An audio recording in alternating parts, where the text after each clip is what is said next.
Seven Blue Skies channel is pleased to present Paranormal, Book 6, Part 1, Legend of Medusa's Head, by Dr. Ahmed Khalid Tawfiq. 1. The Legend. Legend tells of the hero Perseus, one of the many heroes filling the volumes of Greek mythology. So handsome, so strong, and, as usual, son of Zeus from a human woman.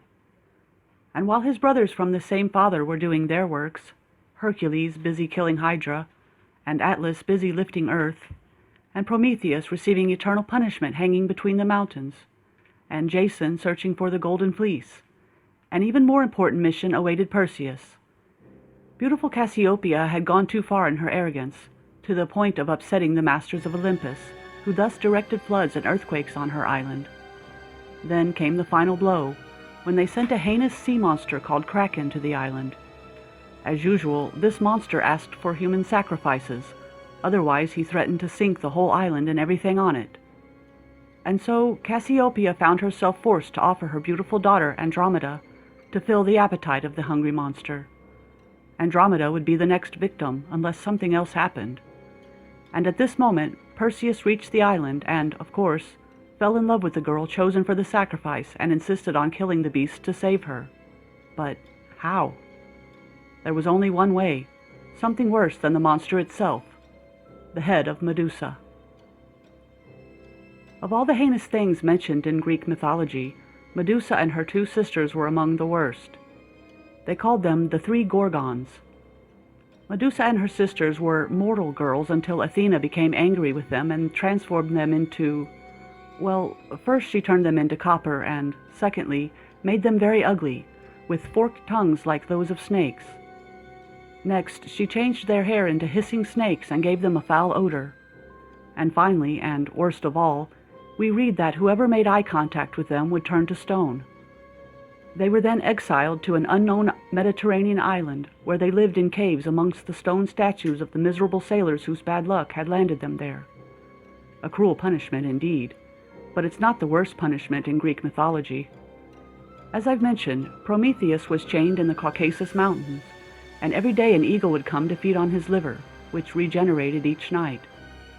Then there's the punishment of Sisyphus, whose eternal punishment was to push a boulder up a mountain, only to have it come crashing down each time he reached the mountain peak.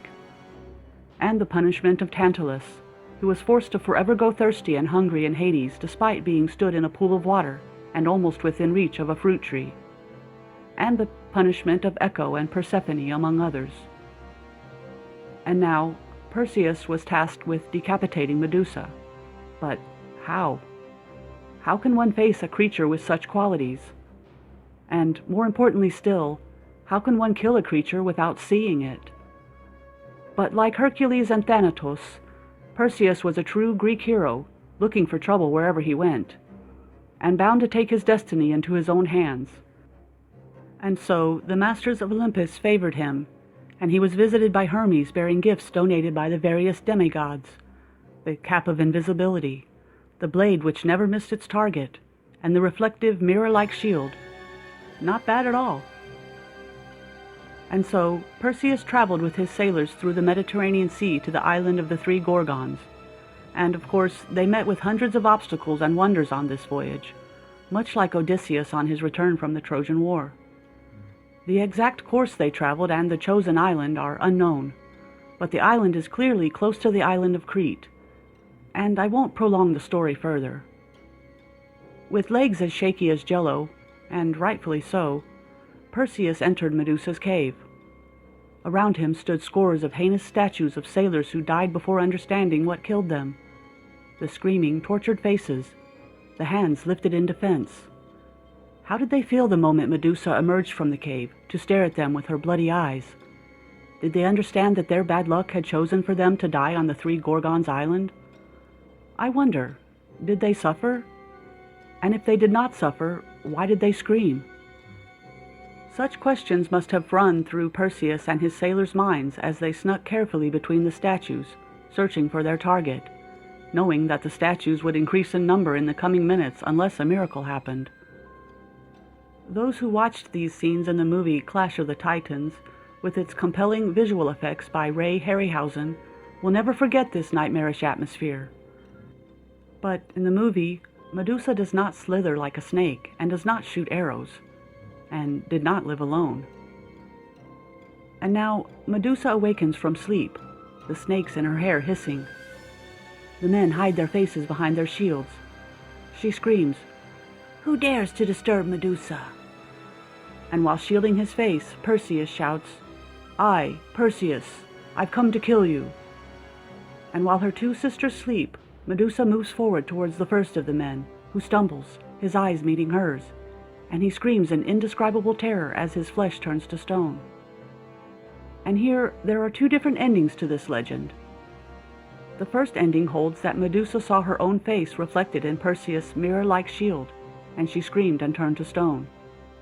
The second ending claims she moved towards Perseus, who gathered his courage and took her head off with one strike, and escaped before her sisters woke up. But one thing is certain, if we can say that about legends. Perseus had killed her and left her sisters unharmed. He returned with her head in a bag, to offer it to the Kraken before it swallowed his lover, Andromeda. Perseus' lover, of course, not the monster's. The sea monster turned to stone, and happiness reigned supreme. And so it was Perseus' right to marry and rest peacefully. As for us, we will see no peace until answering two questions. What happened to the head? And what happened to the remaining two Gorgons? As for the first question, the legend gives various answers. Some say Perseus threw the head in the sea, while others say he offered the head as a gift to Zeus' wife, Hera, to conquer her enemies with it. And other stories ignore the whole subject, leaving it to our imagination. But the second question does and will remain unanswered. What happened to the two sisters? Now, come with me. Let's close the mythology books and leave Perseus with his lovely bride. Let's leave Theseus in the labyrinth with the Minotaur, and Daedalus with his son Icarus flapping his wax wings, coming too close to the sun. Come, let's leave Cupid and Bethesda to their whispering, and the ferryman for Hades, Charon, with his two-headed dog. Let's leave this mythical world and return to reality, to a small, peaceful island where a Greek archaeologist, Stavros Dendrinos, is excavating a site where disaster will happen shortly. 2. She.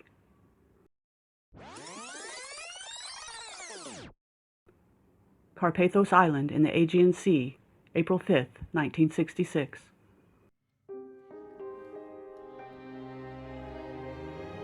The weather was hot and stiflingly humid, suffocating, sticky, and there in his hut, surrounded by flies and other insects feasting on his lunch, it seemed to the old archaeologist Stavros Dendrinos that life could not be worse than this. Feeling disgusted and hating everything, he looked around at the rocks forming a series of caves near the beach. Here he is, crawling towards 70 years of age, still largely unknown despite his long career. Every time, it's the same story. A piece of a broken vase or part of a statue bringing him happiness for a few minutes before realizing no one cares about it. What's the use of knowing a Greek soldier broke a piece of china in this place or another 30 centuries ago? And he realized in this moment that he had wasted his life in vain. And though still in relatively good health, deep inside him he felt his age was well over 100. Why did he bother and continue with anything? And who had read his 3 boring books about the patterns of China in the Hellenistic civilization? And then there's the heat. The damned heat. He drank another cup of water, which quickly turned into sweat on his forehead. He had tied a bandana on his head, on top of which he wore a cap to shield him from the sun, which gave him the appearance of a British soldier in colonial India. Today is the last day of digging at this site, and after that, another grave site and more broken china until the day when he no longer wakes from sleep and the priest speaks of the martyr of science who left us.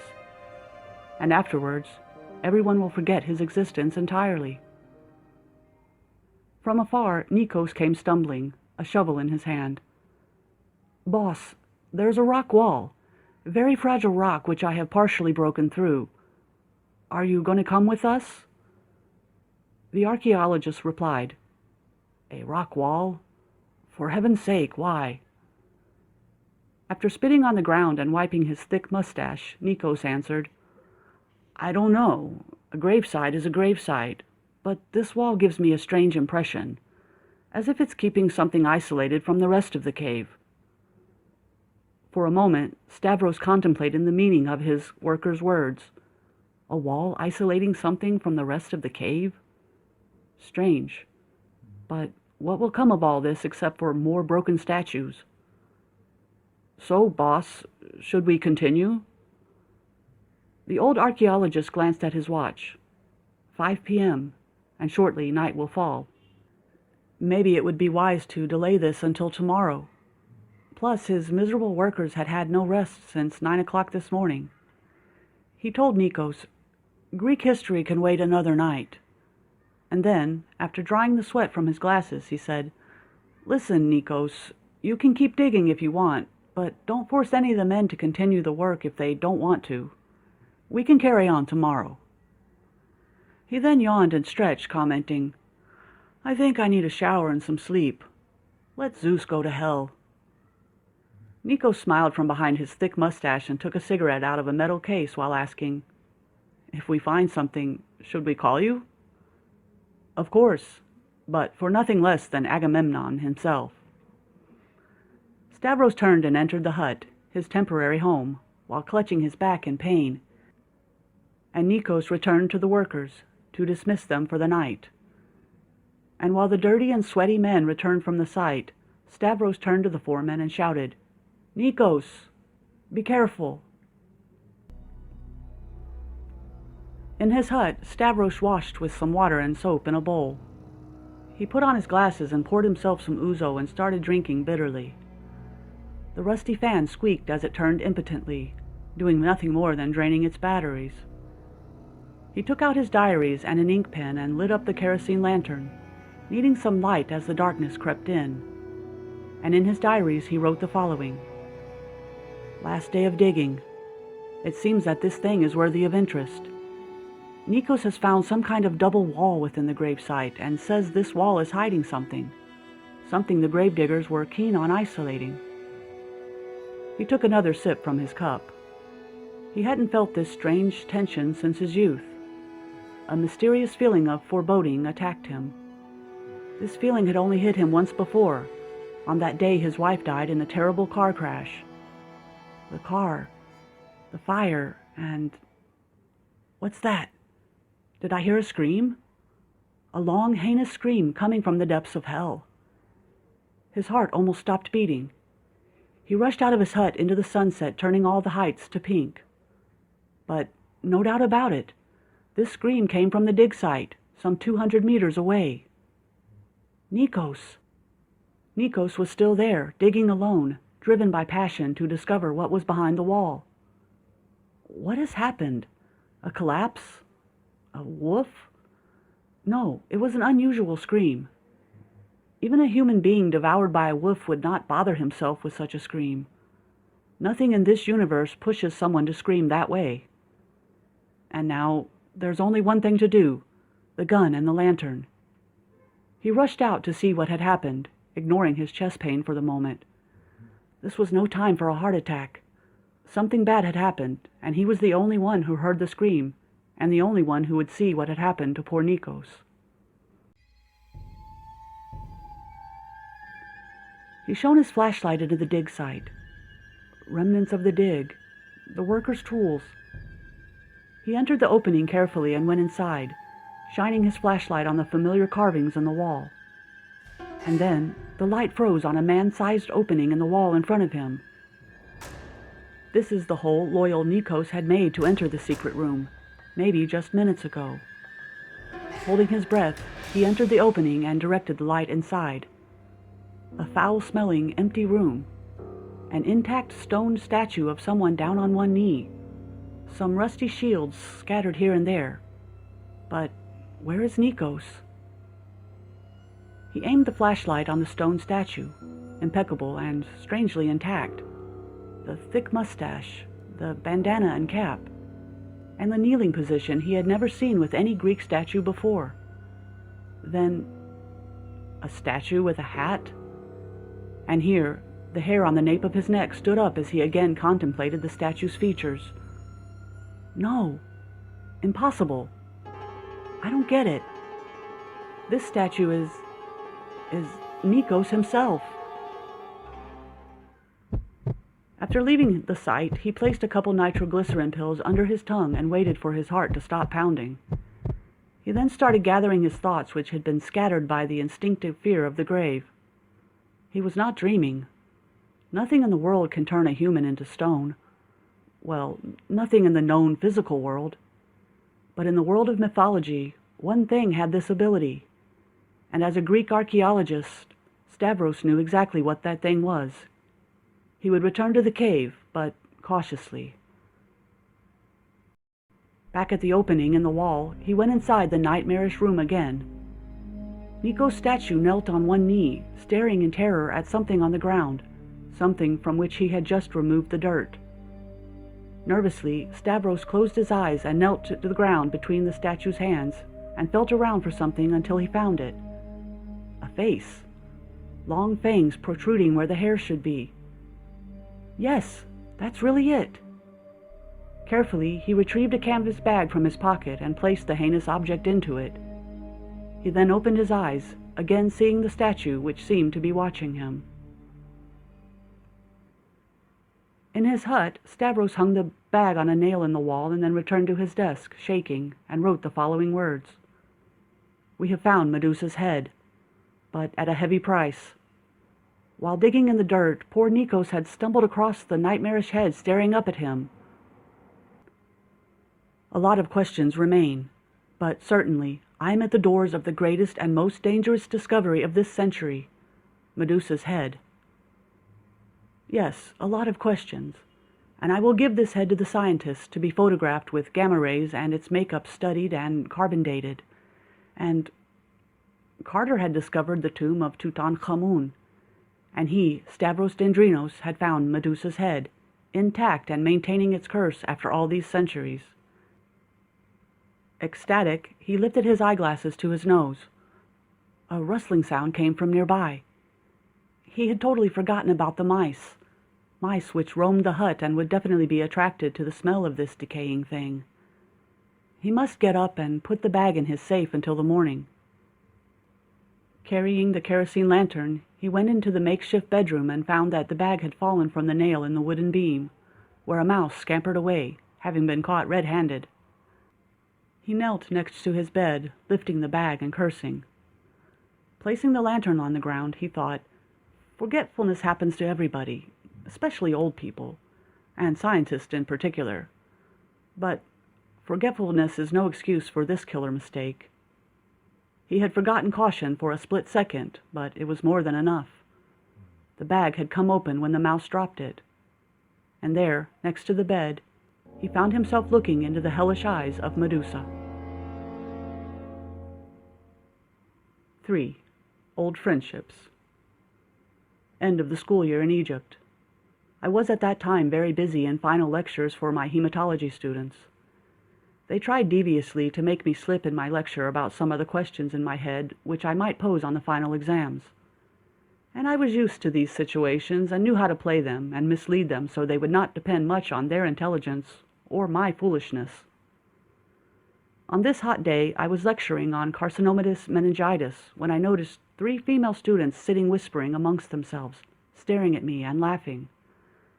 But I'm used to these situations with the girls, and not because of some obvious flaw in my looks or behavior, but rather, simply, because I had not married yet at 40 years of age.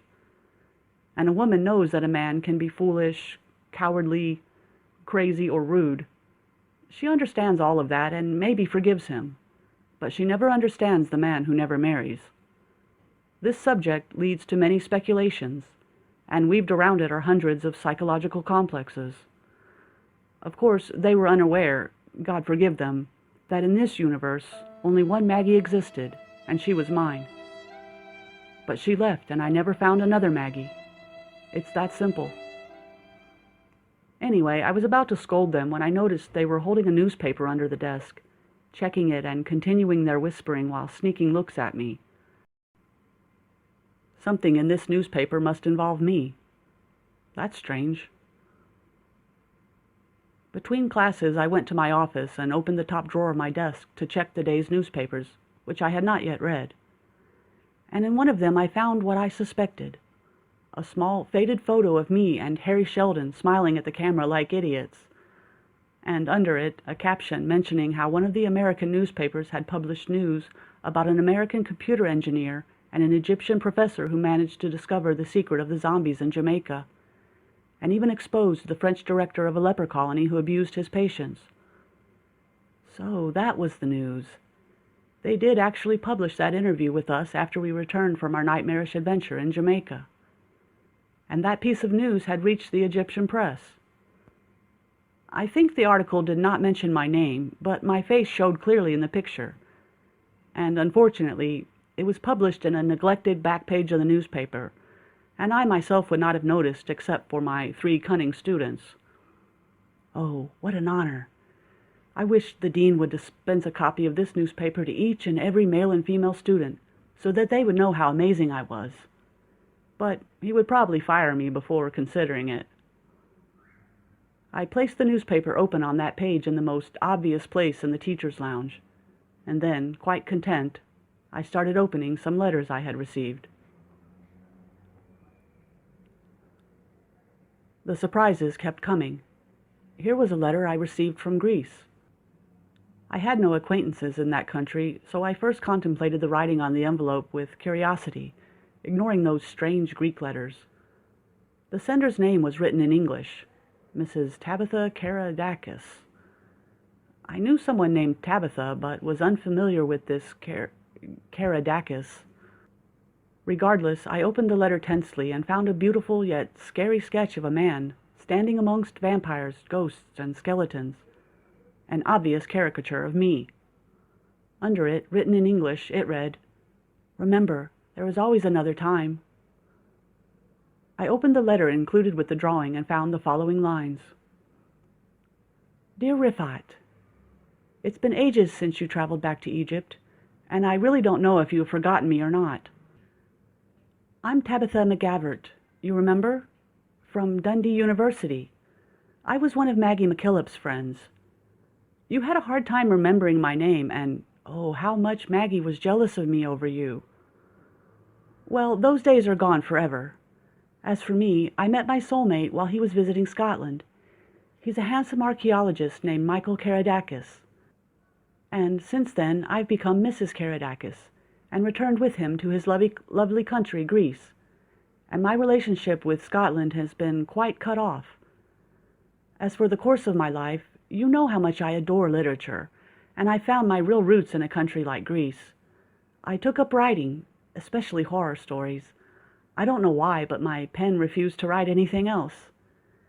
And I have a couple of moderately successful books in the European markets. My husband currently works in a group of small islands in the Aegean Sea between Crete and Rhodes, and his work is very exciting.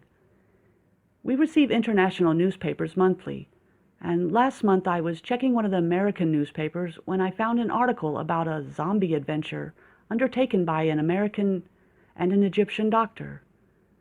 And your picture was published above the article. It seems you grow uglier as time passes.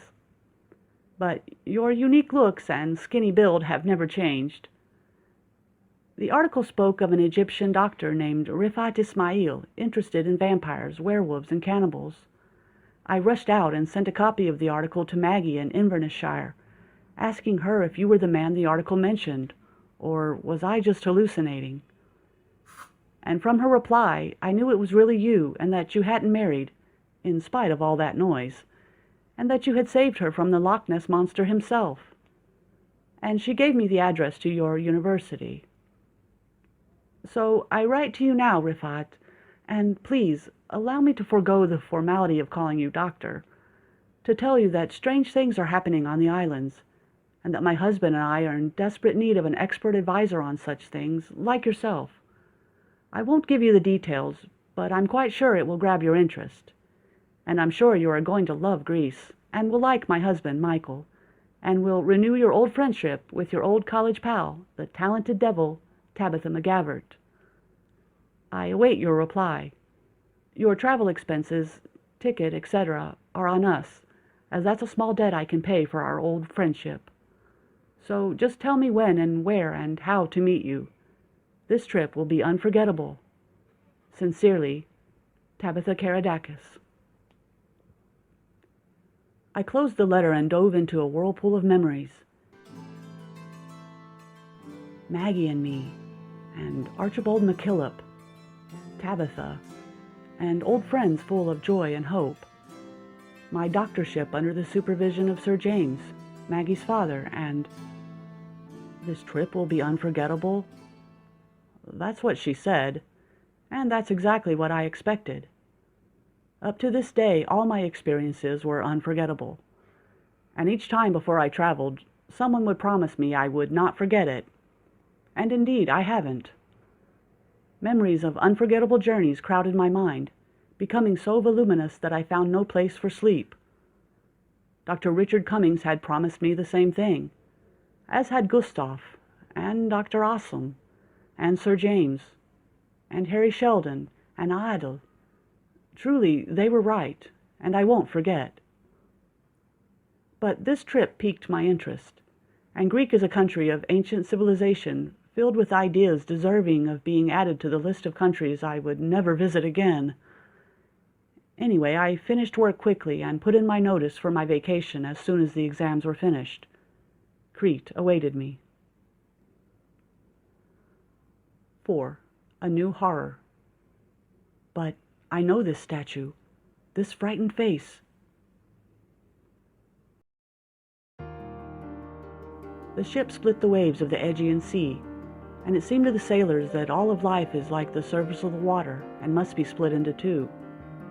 But the water was cunning and would heal itself the moment the ship had passed, and the sailors did not notice. The smell of the sea, the elegant seagulls, the fidgety passengers, all of this assured me we had reached the island of Carpathos. I won't tell you about my bout with seasickness, so that you won't feel bored with my weakness. I'm not like those heroic protagonists in many books. It's simply your bad luck to have fallen into this story with a hero like myself, one with seasickness and asthma, and cardiac problems, and gray hair. This was the island on which Tabitha's husband worked, and where she had agreed to meet me. The ship reached port, and the passengers started disembarking, and I among them. It seemed none of them were travelers like me, for they clearly were accustomed to moving between the islands like commuters to the suburbs of any city. Some of the women even carried items they had bought in Crete, as if returning from the supermarket. My legs still feeling wobbly, I made landfall and nearby spotted my old friend Tabitha and her husband Michael, wearing matching outfits, a simple shirt, linen pants, and a hat. They waved to me joyfully, and I went carrying my bags to meet them. Tabitha's husband was handsome and very tall, like a leading man in the movies. As for her, she remained kind of ugly, but had kept her joyful spirit and quick wit. In the streets of the village, or island, I'm not sure exactly, we piled into an old jeep which choked us with its exhaust. Curious onlookers regarded us with interest. It seemed everyone was looking at us, the men with their thick mustaches sitting in the cafes, and the kids playing barefooted in the streets, and the pretty girls returning home carrying water, and the old black-clad women who very much resembled the old women in Egypt. And the sidelong glances and whispers began. It's not a hostile environment. It's just the typical environment of these isolated countries where the arrival of a strange face is a big event. And maybe someday they will record such events in their history books. Other than that, the place was amazing and cheerful. Michael pulled the handbrake and pointed out the hut, saying in broken English, "This, your home, and our home." To hide my disappointment in this pile of dry wood where I would live with them, I tried to show clear signs of amazement as I got out of the jeep. Anyway, I knew this couple only lived here temporarily, and it wasn't right to assume they would own a mansion. Pointing to a hut in an even worse state of decay about 100 meters away, which seemed as ominous as a nightmare, I asked, "And that?" Exchanging a meaningful look with her husband, Tabitha replied, "That's Professor Stavros Dendrino's house." And they opened the door of their hut, inviting me in. As I entered, I smelled something quite unbearable in the air. Wood covered with moisture and mold, and the stifling heat. But I would get used to it. In any case, I wondered if they would run first, trying to escape the smell of my cigarettes, which would fill the air in this hut in minutes. Michael led me to a small room with a bed, a desk, and a closet. Actually, the room was clean and quite comfortable, except for that damned smell. He showed me the wash basin and towels and left me to prepare for dinner.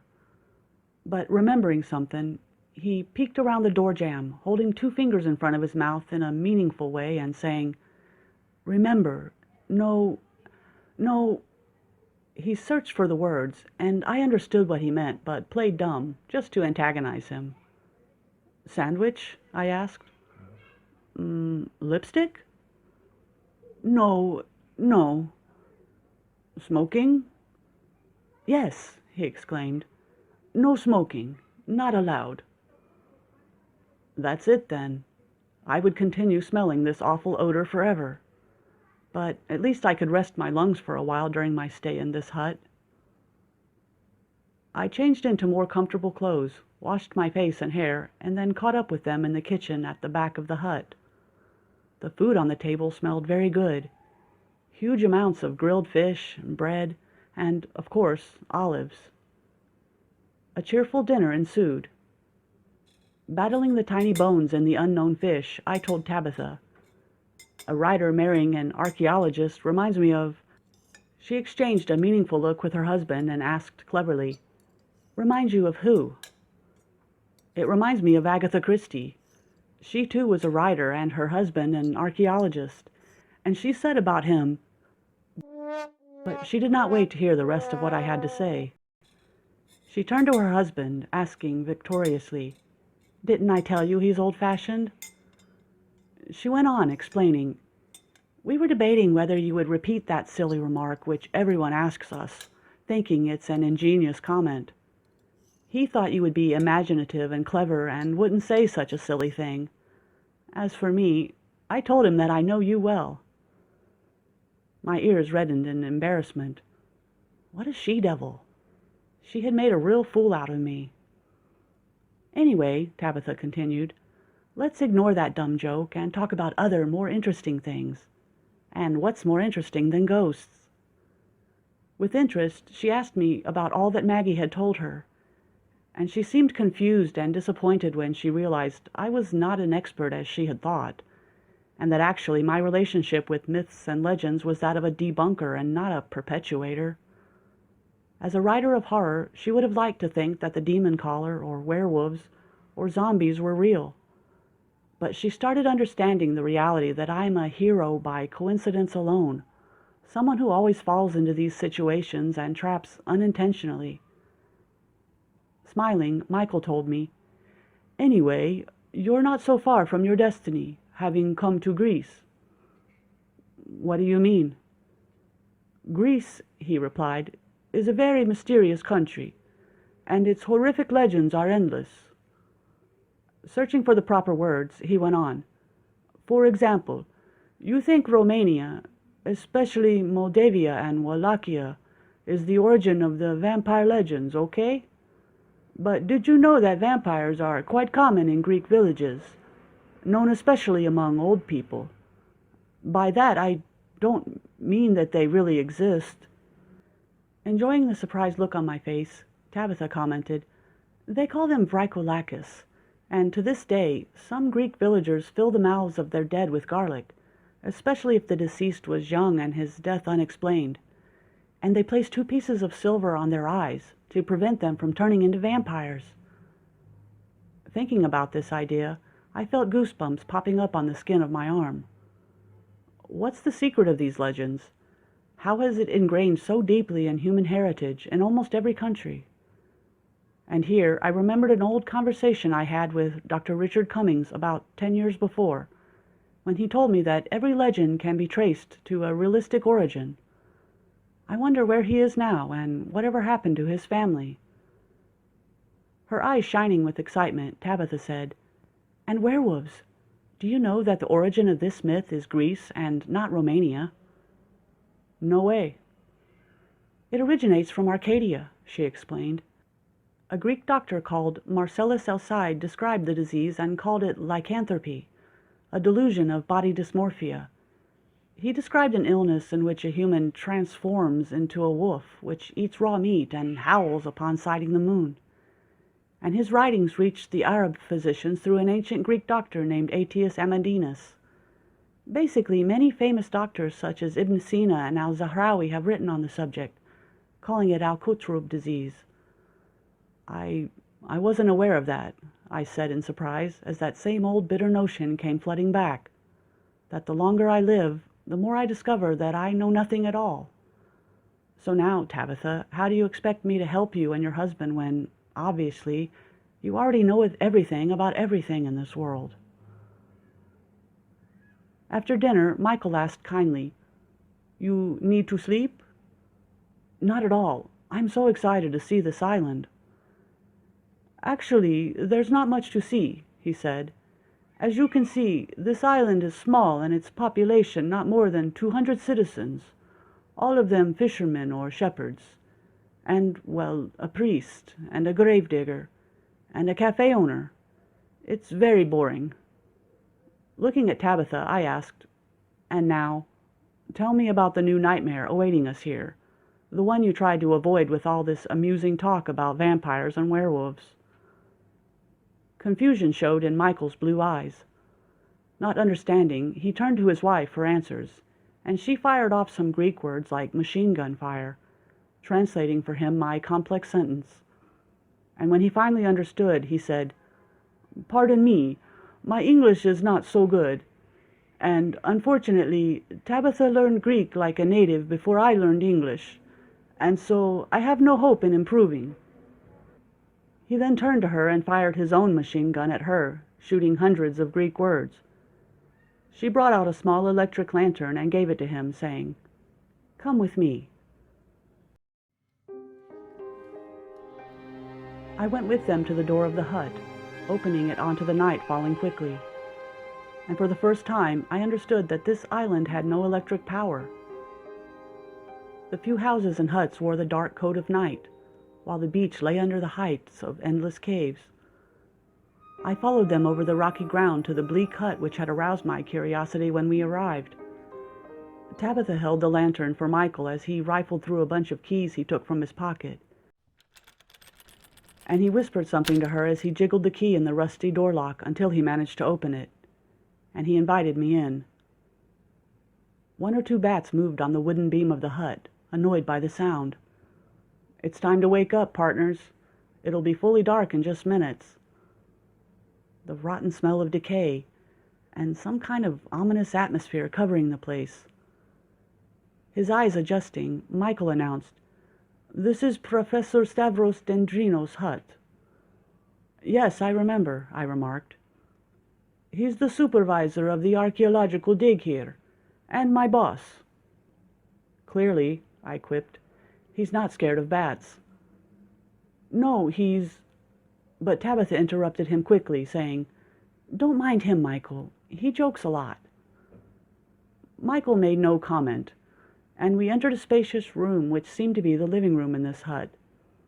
A few simple pieces of furniture covered with sheets, spider webs, and in the corner of the living room, 2 statues covered with sheets, some digging equipment, and a bunch of books bound with string. Tabitha bent down and picked up something from the floor, placing it in my hand and smiling. I regarded the thing in my hand and found it was a small statue of a mouse writhing in pain, one of its feet broken. A very meticulous statue made of limestone. "What do you think?" asked Tabitha. "Cute, isn't it?" Surprised, I replied, "Yes, but it's a strange thing to sculpt. I don't remember ever seeing statues of mice in my life." "But it's meticulous," she said. "I don't deny that, but is it a Greek artifact?" She smiled cunningly, and by the dim light of the lantern she removed the sheets covering the two statues while watching the expression on my face. The first statue resembled a middle-aged man wearing a bandana and a hat. He was kneeling on the ground, on one knee, staring at something on the ground in clear surprise. A full-sized statue, meticulous to the extent that I could see the pores in the skin and the hairs on its unshaven chin. The second statue was that of an old man wearing pajamas who had kneeled down on both knees, staring in shock at something on the ground. His right hand was lifted, as if pulling a curtain aside from something. Two incredible statues, heinous and seeming to move in the flickering light. Within myself, that mysterious, unexplained fear moved, that kind of instinctive fear of statues felt by many people, and the fear shown by every newborn when you bring a doll close to it. It's that steady gaze which implies death and life at once. But there's a definite truth to it. The features and clothing of these statues were totally modern and not at all reminiscent of Greek art. I swallowed hard and told Michael in a whisper, without knowing why I was whispering, "Meticulous statues, but they're not Greek." He smiled bitterly, replying, "You're right, they're not Greek statues."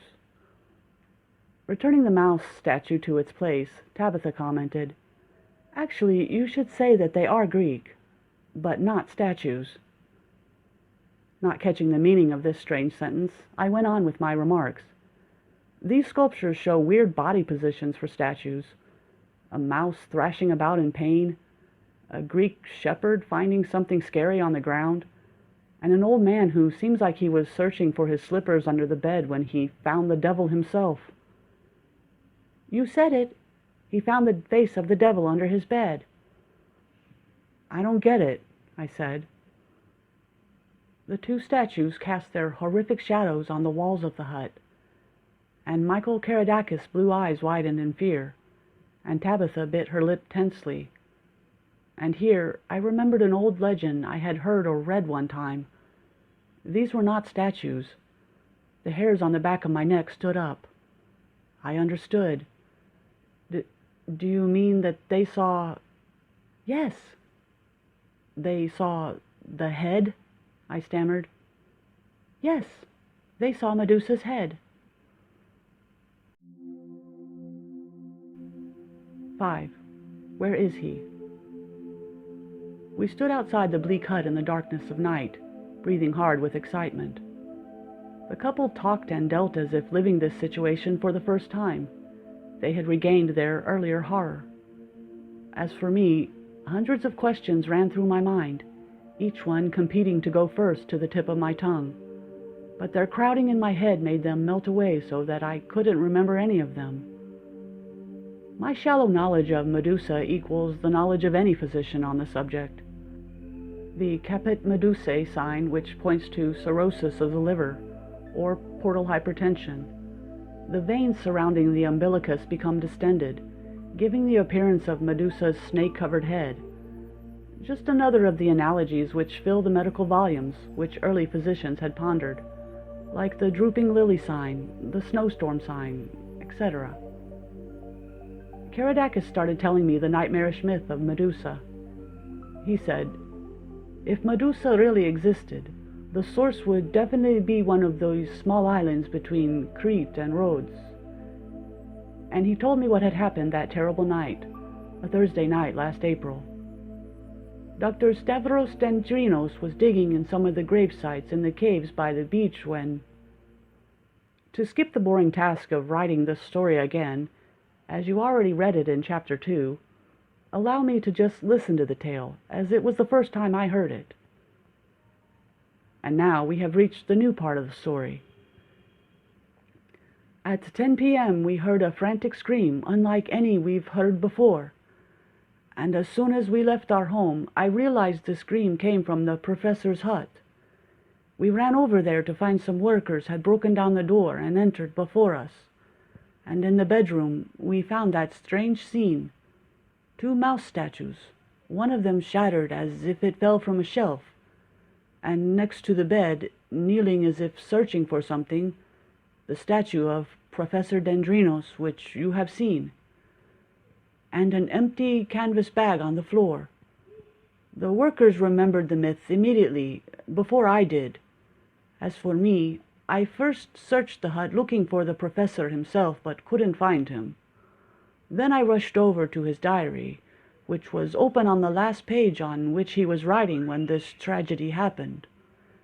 He spoke of Medusa's head, and about a disaster hitting his team's foreman, Nikos.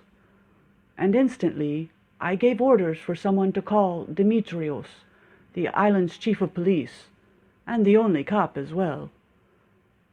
The workers and I went to the gravesite carrying lanterns and found the other statue kneeling on one knee, as you saw. It's clear he was digging when he found the head among the dirt and rocks. So now the threads of this story are gathering. Dr. Stavros found the head and took it back to his hut, but the mice dropped the bag and that thing fell under the bed. And when he went to retrieve it, he forgot to be cautious and was hit by the curse. But where did the head go after that? Still confused, I asked Michael, but if we assume that Medusa's head was really found, how did it not decay after all these centuries? Opening the door to his hut, he replied, "We've thought about that.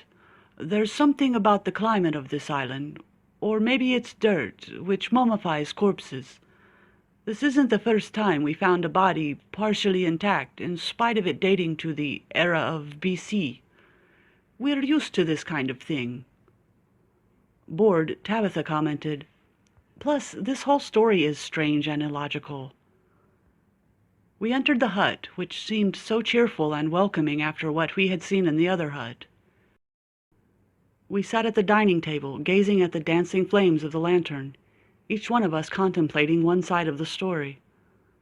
Michael smiled kindly and said, "Sorry we've thrust you into this story so quickly. The day hasn't finished, and you already know what we've known." "The police?" I asked. "What?" "What did the police have to say about all this?" I asked again. He pondered his fingernails, thinking, and then looked into my eyes and said, "Actually, the word police is kind of an exaggeration. On this island there's only old Demetrius Papadopoulos with his asthma, forgetfulness, and ancient rifle. He didn't inform his superiors about it, so that they wouldn't accuse him of being senile. Instead, he left the whole responsibility to us, and that's why we have the keys to the hut, and the two statues in our custody, if that expression applies." "I don't remember his name, but did you hear the workers' screams?" I wondered. "Nikos," Michael answered. "If he did scream, no one heard him except for Professor Dendrinos. Tabitha and I were at the cafe at the time, and all the workers had returned home tired and wasted." He exchanged a look with his wife and told her something in Greek, and then he regarded me with his expressive blue eyes. Eventually, I realized that his eyes are so expressive, so the reflection of his fright in them would freak anybody out. "And now," he went on, "I think you're going to ask about the problem." "Of course."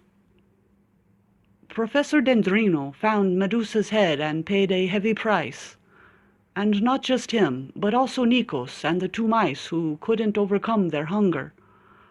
And so we should have found the head under the bed, but we didn't. Which means just one thing. Someone entered the hut in the minutes following the scream, and was quick-witted enough to understand immediately what was happening, and how to take the thing and hide it before others came. Someone on this island has Medusa's head. And of course, he's not just a collector of Greek artifacts or one of those people who keep snakes, nor a member of some Medusa fan club. He is someone who knows the danger involved here and knows how to benefit from it." Night, and darkness, and strange dreams. In the bottom of dark Hades, where Pluto sits on his throne, regarding the tortured souls, and Charon, the ferryman of Hades, steers his boat through the river Styx, carrying another load of the deceased. And Persephone running towards me, begging me to save her. But how? How can I face the heinous Sultan Pluto? And the dog melts. The sun rises. But I'm alone, Persephone. He took you for himself. I have a lot of swords and laser guns. I don't know how I got them, but they work.